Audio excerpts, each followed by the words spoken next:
میرا اظہار غم ان فیملیز کے ساتھ جن کے بچے موریتانیہ سے اسپین جاتے ہوئے پانی میں ڈوب گئے. کہاں جائیں گے؟ کیوں جانا چاہتے ہیں آپ؟ اس وطن عزیز نے جو آپ کو دیا ہے اس کا قرض کس نے اتارنا ہے؟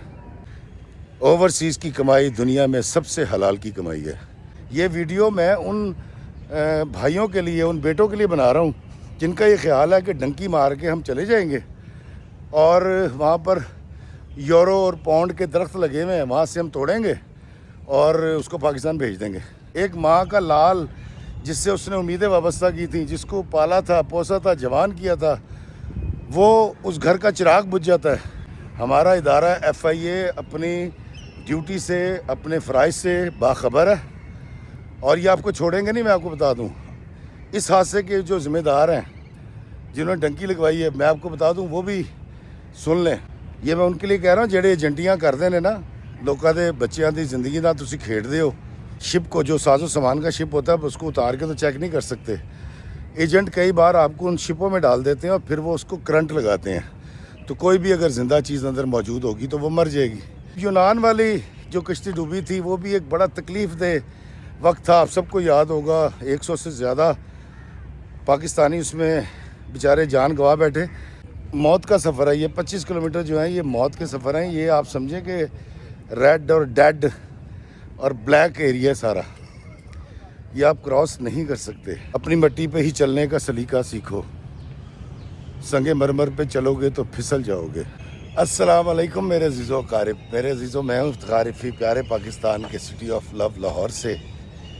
دوستو، آج دل بہت اداس ہے اور میں بہت تکلیف میں ہوں اور پوری پاکستانی قوم ایک خبر کی وجہ سے بڑی اذیت کا شکار ہے. ہوا یہ ہے کہ موریتانیہ سے اسپین جاتے ہوئے ایک کشتی جو ہے وہ ڈوب گئی اور اس میں مبینہ طور پہ 44 پاکستانی نوجوان مارے گئے.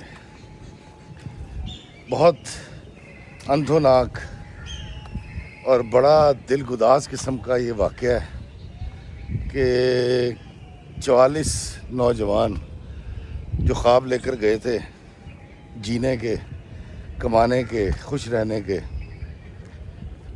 آج ان کے گھروں میں صف ماتم بچھی ہوئی ہے. لیکن میں آپ کو بتاؤں کہ جو پاکستانی اس حادثے میں مارے گئے ہیں یا لاپتہ ہیں، ان کے گھروں میں سسکیوں اور آہوں کی آوازیں تو ہیں لیکن وہ گھروں سے باہر نہیں آ رہی. اس کی وجہ یہ ہے کہ اگر ان کے لواحقین یا ان کے گھر والے سامنے آئیں گے تو پاکستان کے اندر جو ادارے ہیں امن و امان قائم کرنے والے، اور خاص طور پہ FIA، وہ ان تک رسائی حاصل کریں گے. اور مرنے والا تو مر گیا لیکن پیچھے رہ جانے والوں کے لیے ایک عذاب چھوڑ گیا ہے. کیونکہ ایجنسیوں کا پہلا سوال یہ ہونا ہے کہ جی آپ کا بیٹا گیا، آپ کو نہیں پتہ؟ یقیناً وہ جھوٹ بولیں گے، کہیں گے جی ہمیں نہیں پتہ کہ اس نے ڈنکی ماری تھی. تو اگلا سوال پھر یہ ہوگا کہ کتنے مہینے پہلے گیا تھا وہ، تو وہ بتائیں گے 2 یا 3 یا 4 مہینے پہلے چلا گیا تھا. تو وہ پوچھیں گے کہ آپ نے کسی تھانے میں رپورٹ کروائی کہ آپ کا بچہ جو ہے وہ لاپتہ ہے؟ یہاں سے ان کا جھوٹ پکڑا جائے گا. دوستو، پاکستان نے بے تحاشا سختی کر رکھی ہے. میں آپ کو بتاؤں اس کی وجہ یہ ہے کہ یورپی یونین کی طرف سے مسلسل دباؤ ہے کہ یہ غیر قانونی تارک وطن کو روکا جائے. یہ جو ڈنکی مار کے آ جاتے ہیں، اتنے ملکوں کو کراس کرتے ہیں، ان کی روک تھام کے لیے کچھ کیا جائے. اور حکومت پاکستان اس معاملے میں نہایت سنجیدگی کا مظاہرہ کر رہی ہے کیونکہ یہ نہ صرف انسانی جان کا مسئلہ ہے بلکہ ملک کی ریپوٹیشن کا بھی سوال ہے. اور ہمارے پیارے پاکستان کی عزت پہ آنچ آئے تو یہ نہ آپ چاہیں گے، نہ میں چاہوں گا، نہ کوئی ادارہ چاہے گا. دوستو، میں جب سے یہ حادثہ ہوا بڑی تکلیف کا شکار ہوں. میں پچھلے 2 سال میں 23 ملکوں میں گیا ہوں اور 23 میں سے 18 ملک یورپ کے تھے اور UK تھا.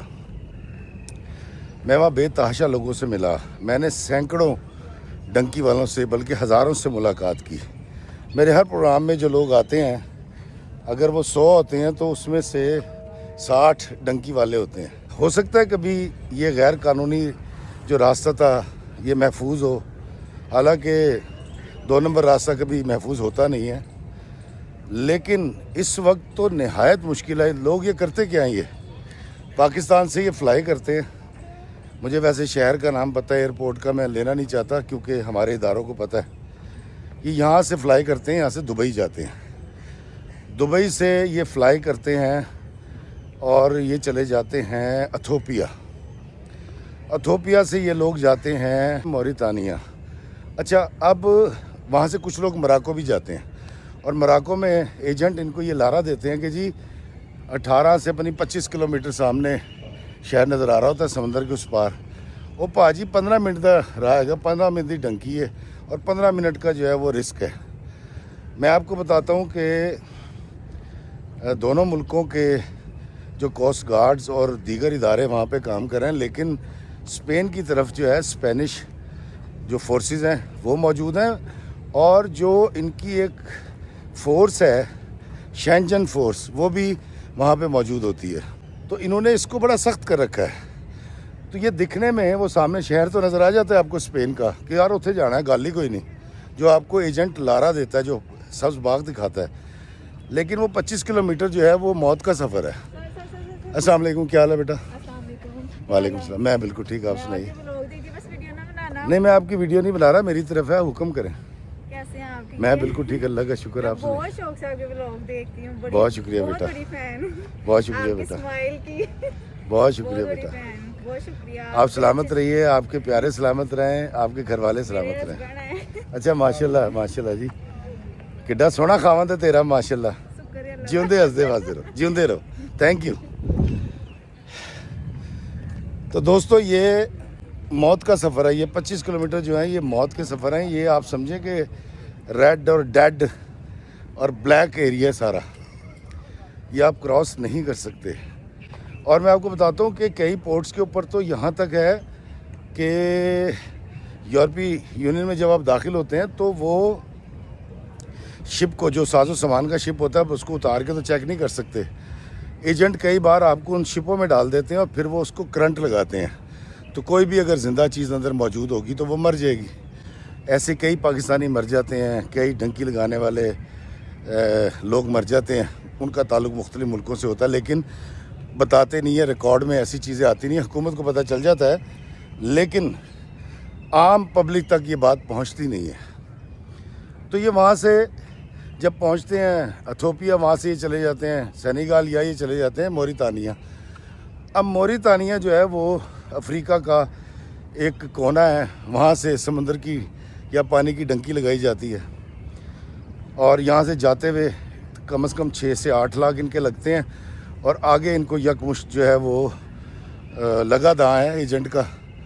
تو کوئی ان سے 25 لاکھ لیتا ہے، کوئی 40 لاکھ لیتا ہے، کوئی 70 لاکھ لیتا ہے، اور ان کو بیوقوف بنا کے سمندر کی لہروں کی نظر کر دیا جاتا ہے.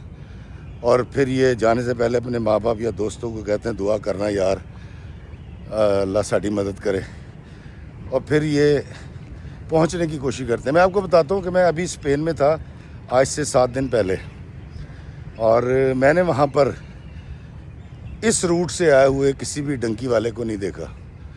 یہ ایک ہائپ کریٹ کی گئی ہے ایجنٹس کی طرف سے، پیسہ کمانے کا طریقہ ہے. کیونکہ پہلے یونان میں جب کشتی ڈوبی تھی اس کے بعد روٹ بدلا انہوں نے. اب یونان والی جو کشتی ڈوبی تھی وہ بھی ایک بڑا تکلیف دہ وقت تھا. آپ سب کو یاد ہوگا 100 سے زیادہ پاکستانی اس میں بیچارے جان گوا بیٹھے. لیکن میں آپ کو ایک بات بتا دوں، یہ میں ان کے لیے کہہ رہا ہوں جڑے ایجنٹیاں کرتے ہیں نا لوگوں کے بچیاں دی زندگی نال تسی کھیڈدے ہو. خدا دا خوف کرو، بندے بنو. پیسہ کتنے لے کے جانا ہے؟ کیوں لوگوں نال جھوٹ بولتے ہو؟ آپ یقین کیجئے دوستو کہ پاکستان کی گورنمنٹ نے سمیش کر کے رکھ دیا ان لوگوں کو جنہوں نے وہ والی ڈنکی لگوائی تھی اور دیگر ڈنکیاں لگواتے ہیں. اب یونان والے کیس میں ابھی تک سزائیں ہو رہی ہیں، اس میں 8 سال 7 سال 4 سال سزائیں ہوئی ہیں، اور ایف آئی اے نے کسی کو بھی نہیں چھوڑا. ہمارا ادارہ ایف آئی اے اپنی ڈیوٹی سے، اپنے فرائض سے باخبر ہے، اور یہ آپ کو چھوڑیں گے نہیں. میں آپ کو بتا دوں اس حادثے کے جو ذمہ دار ہیں